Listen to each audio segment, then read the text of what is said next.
देश का प्रतीक है, इस देश की एकता का प्रतीक है और दर्शाता है कि किस तरह से विभिन्न रंगों में विभिन्न जातियों में होने के बावजूद भी लोग लगातार इस आंदोलन में संविधान के रक्षक है, जो बाबा साहब अम्बेडकर के अनुयायी है, जो अम्बेडकरवादी लोग हैं। वो इस देश थी जो यहाँ हिंदू मुस्लिम सिख ईसाई आपस में भाई भाई थे, उनको भारत की जो भारतीय जनता पार्टी की सरकार सब इनके साथ हैं। और 2 अप्रैल इन्होंने देखा था जब SC/ST पर इन्होंने वार किया था, तो वो उसके सामने इन्हें झुकना पड़ा था। अगर मोदी जी नहीं माने तो 2 अप्रैल ये फिर से यहाँ पर बच्चा पैदा करें रू कमीन निकल जावा का क्या इलाज है? अब ये थोड़ी पता है कितना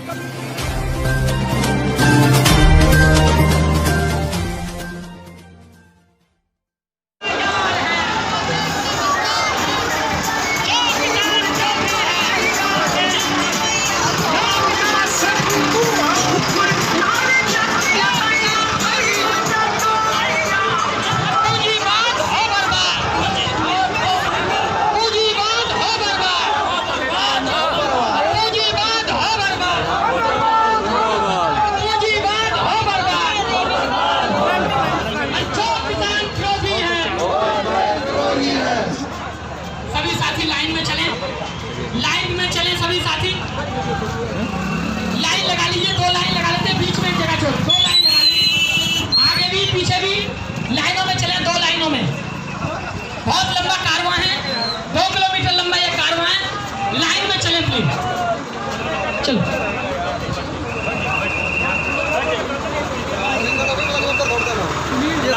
पीछे पीछे हो जाएं, रथ के पीछे हो जाएं।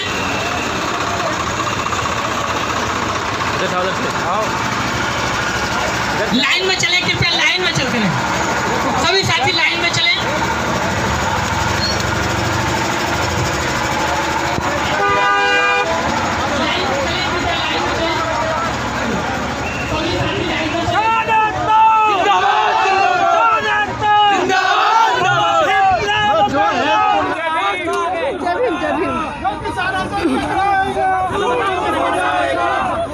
नमस्कार साथियों, आज है हम गाजीपुर बॉर्डर पर और लगातार जो हम नारे सुन पा रहे हैं, जय भीम के नारे गूंज रहे हैं। और अक्सर हमने जय जवान जय किसान के नारे तो बहुत सुने हैं, लेकिन आज यहाँ पर गाजीपुर बॉर्डर पर जय भीम के नारे गूंज रहे हैं। आप देख रहे हैं कि दूर दूर तक लोगों के हाथ में पंचशील के झंडे हैं और जय भीम के झंडे भी लगे हैं। तो इसी कड़ी में हम इन लोगों से ही जानना चाहें, आज गाजीपुर बॉर्डर पर बहुजन समाज के लोगों का जो तांता लगा उस पर क्या कहना है?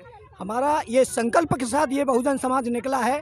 मोदी जी ने जो काला कानून लेके आए हैं, इसको हर संभव हमें वापस कराना है। ये हमारा दृढ़ संकल्प है बहुजन समाज का। जी, लगातार किसान 1.5 महीने से सड़कों पर है, कड़ाके की ठंड है, लेकिन आज हम देख रहे हैं यहाँ पर पंचशील के झंडे और जो जय भीम के झंडे और जय भीम के नारे गूंज रहे हैं। तो किस तरह से इस आंदोलन में मजबूती के साथ में खड़े होने का इरादा है? देखिए, पहले से भी हम यहाँ पर जो हमारे बौद्ध भिक्षुओं का जो एक टेंट भी लगा हुआ है और हम मतलब 4-4, 6-6 लोगों के बीच में समर्थन देते हैं। लेकिन आज हमने सोचा कि बहुत लंबे समय से हमारे किसान ठंड में मर रहे हैं, लेकिन मोदी सरकार नहीं सुन रही। तो आज हम सब ने एक बहुजन समाज मंच के नीचे इतने जो संख्या आप देख रहे हैं सब लोग लेके आए हैं। हम मोदी जी को बता देना चाहते हैं कि किसान अकेले नहीं है, इनके साथ जनमानस जुड़ा हुआ है, बहुजन संगठन सब इनके साथ हैं। और 2 अप्रैल इन्होंने देखा था जब SC/ST पर इन्होंने वार किया था, तो वो उसके सामने इन्हें झुकना पड़ा था। अगर मोदी जी नहीं माने तो 2 अप्रैल ये फिर से यहाँ पर कायम हो जाएगा और ये साफ चक्का जाम पूरी दुनिया यहाँ जाम करने का जज्बा बहुजन समाज संगठन रखते हैं। जी, अभी आप देख सकते हैं कि यहाँ पर जो लड्डू है उनका भी वितरण किया जा रहा है। तो आज लोगों में खुशी का माहौल भी है कि यहाँ पर जो बहुजन समाज की संख्या है वो हजारों में नहीं बल्कि लाखों में। देश का जो अन्नदाता है जो कड़कड़ाती ठंड में सड़कों पर पड़ा हुआ है, उसके समर्थन में बहुजन समाज के लोग काफी भारी संख्या में यहाँ पर पहुँचे हैं। और हम जानना चाहेंगे इन्हें से कि जो आज माटी संकल्प यात्रा है उसको निकालने का क्या उद्देश्य है? उसका उद्देश्य ये जी, जब सरकार अगर तानाशाही सरकार अगर नहीं झुकती तो एक आदमी एक होता, जब पूरे बहुजन समाज का समर्थन हो जाता सरकार को झुकना पड़ेगा। क्योंकि ये किसानों के ही हित की बात नहीं है, ये एक आम आदमी, मजदूर, किसान और सभी के हित की बात है कि अगर किसान मारा गया इस समय तो एक गरीब आदमी मारा जाएगा। क्योंकि किसान अन्न देता है, किसान कपड़ा देता है, किसान मकान देता है। मिट्टी देश की जो है वो भी किसान की है और किसान की जब जमीन चली जाएगी तो आम आदमी, गरीब आदमी, मजदूर आदमी वो जी नहीं पाएगा। क्योंकि इन धन्ना सेठों के साथ में जो जितना भी राशन पहुंच जाएगा इनके गोदामों में, तो ये तो अपनी मनमर्जी के रेट पर बेचेंगे। तो हमारा किसान, अगर हमारा पेट भर रहा है तो हमारा अधिकार बनता है कि हम अपने किसान के साथ में खड़े हों और उसका साथ दें अपने भाई का। जी, जिस तरह से सुप्रीम कोर्ट ने 3 कानूनों को होल्ड पे रखा है, तो क्या कहना है कि 2 महीने तक लगातार कड़ाके की ठंड में किसान सड़कों पर रहेंगे, तो इस पर आपकी क्या प्रतिक्रिया है? मुझे तो ऐसा लगता है कि जो देश की सुप्रीम कोर्ट है वो भारत सरकार का कहीं ना कहीं साथ देती है, क्योंकि 2 अप्रैल में उन्होंने SC/ST एक्ट जो है वो निष्प्रभावी भी किया था, और वो लगातार ऐसा दिखाई देता है, उनके जो उनका जजमेंट आया उससे दिखाई देता है, जो 4 लोग वो जो किसान बिल के विरोध में थे, सुप्रीम कोर्ट ने उन्हीं को उस टीम में मनोनीत किया। और ये मुझे लगता है एक जो है सिर्फ दिखावे के लिए उन्होंने सुप्रीम कोर्ट ने ऐसा किया है। और मैं ये बता देना चाहता हूं कि जो भारत की सरकार है वो टुकड़ों टुकड़ों में, यानी कि कभी मुस्लिमों के खिलाफ NRP NRC लागू करती है, कभी इस देश में जो है वो कभी 370 का कानून लाती है, कभी वो इस देश के अंदर जो है अपने राम मंदिर की बात करती है, लेकिन ना रोजगार की बात है, ना शिक्षा की बात है। जब भी आप देखो धर्म की बात है, और धर्म की राजनीति में यहाँ पे देश को बांट के रख दिया है। जो यहाँ पे एक तहजीब थी, जो यहाँ हिंदू मुस्लिम सिख ईसाई आपस में भाई भाई थे, उनको भारतीय जनता पार्टी की सरकार उसने बांटने का काम किया है। और जो किसान यहाँ पर बैठे हैं, बिल्कुल भी सरकार के किसी मंत्री को, उत्तर प्रदेश के सरकार के जो मंत्री हैं, जो उस सरकार में अपना सानिध्य रखते हैं, उनको थोड़ी सी भी शर्म गैरत इस बात की नहीं है कि वो यहाँ पर आएँ।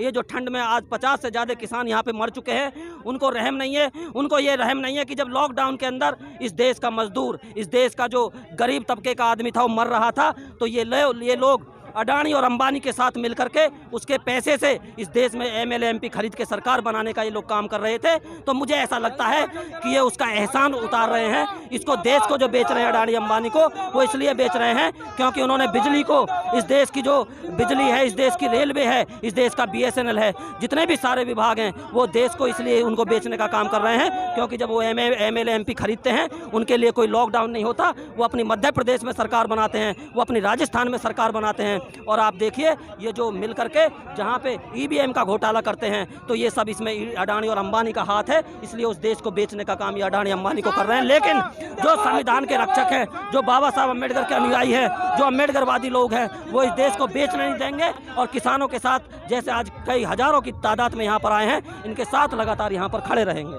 बिल्कुल, तो आपने सुना कि ये अम्बेडकर के लोग हैं, और उस अम्बेडकर के लोग हैं जिस अम्बेडकर ने इस भारत देश का संविधान लिखा, और उस संविधान के माध्यम से हर व्यक्ति को पूर्ण रूप से अपनी आजादी के साथ हर आंदोलन को करने का अधिकार, अपनी व्यक्ति का अधिकार है, और स्वतंत्रता के साथ अपने जीवन जीने का अधिकार है। इसी कड़ी में और भी साथी, हम उनसे भी जानना चाहेंगे कि आज जो आंदोलन, और खासकर जो बहुजन समाज के लोग यहाँ पर आंदोलन कर रहे हैं, किस तरह से देख रहे हैं इसको आप?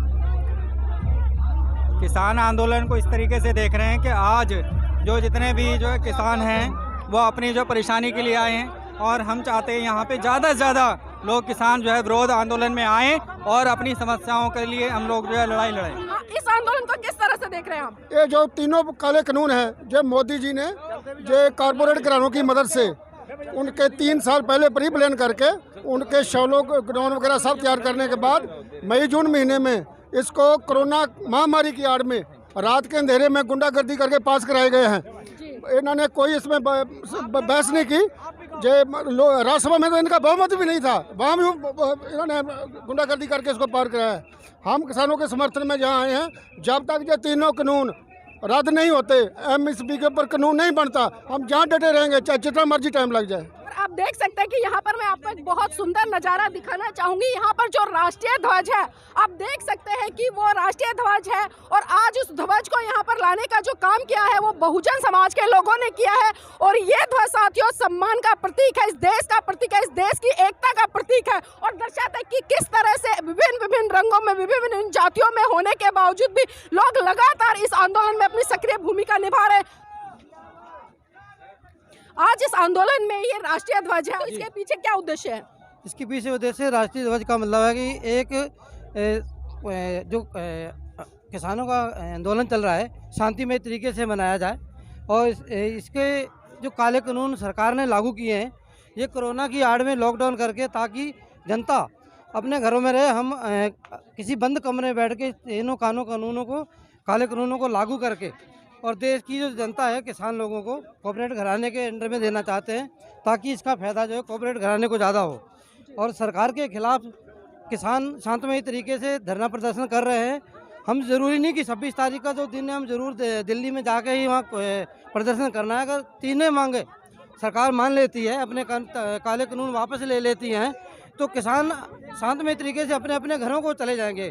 कोई हम लोगों को खुशी नहीं है, हम लोग किसी प्रदर्शन में नहीं आए, हम परेशान होकर दुखी होकर अपनी समस्याओं को लेकर यहाँ सरकार तक पहुँचाना चाहते हैं। लेकिन सरकार और सुप्रीम कोर्ट ने तीनों कानूनों को होल्ड पे रख दिया है और 2 महीने का समय दिया है, तो क्या लगता नहीं है कि 2 महीने के लिए आप लोगों को घर चले जाना चाहिए? नहीं नहीं, ये खाली किसानों के लिए एक लॉलीपॉप है कि ये किसानों का आंदोलन टूट जाएगा, इसके बाद इतने बड़े संगठन में ये नहीं जुड़ पाएंगे, ताकि ये अपने कानून को 2 महीने बाद, हमें क्या विश्वास है कि 2 महीने के बाद इस कानून को ये वापस ले लेंगे। जी देखिए, यहाँ पर बहुत ज्यादा उम्र है बाबूजी की। बाबूजी, आपका नाम जानना चाहूंगी। गिरिराज सिंह। गिरिराज जी, आपकी उम्र क्या है? उम्र 28 साल। तो आप देख सकते हैं कि इस आंदोलन में उम्र का कोई तगाजा नहीं है। बाबूजी, ये 3 आंदोलन है, क्या कहना है इस पर? यहाँ पे यू कहना ये वापस लेना चाहिए सरकार। जब तक वापस न लिए जाएंगे हम वापस नहीं जाएंगे। हम पलवल से आए हुए हैं इन भाई को देखने के लिए। सरदार का आगे हमारा पीछा है, चलो आगे बढ़ो आगे बढ़ो। बाबूजी, अभी सुप्रीम कोर्ट ने और सरकार ने सुप्रीम कोर्ट, हमें सुप्रीम कोर्ट जो प्रधानमंत्री जी ने कही है ना कि ये मेरे आदमी है, ये लेने, एक ने तो दे दिया इस्तीफा। ये है ना, ये तो दबाव की वो है राजनीति जो है, यू प्रधानमंत्री वो बिखेर रहा है, जुमलेबाज है, बहुत झूठा और बहुत वैसा। लेकिन इस जुमलेबाज प्रधानमंत्री को इस देश की जनता नहीं तो जिताया था। फिर यही पता है ना, हम अपने बालक पैदा करें, कमीन निकल जाए जी कोई। सुनिए जी, अब हम अपने बच्चा पैदा करें रू कमीन निकल जाएगा, क्या इलाज है? अब ये थोड़ी पता है कितना कमीन निकलेगा। ये 3-4 पेटू मोटू ये ऐसे ही बर्बाद करने लग रहे हैं। बाबूजी, आपका क्या कहना है? अब हम वापस नहीं जाएंगे बिल्कुल भी। पहले धोखे में इसके बातों में आ गए, 15 लाख रुपए में आ गए। पहले किसी को 15 लाख का जुमला दे दिया, उसमें पागल हो गए आदमी। 2 करोड़ नौकरी ले ली, नई जगह ढूंढता है।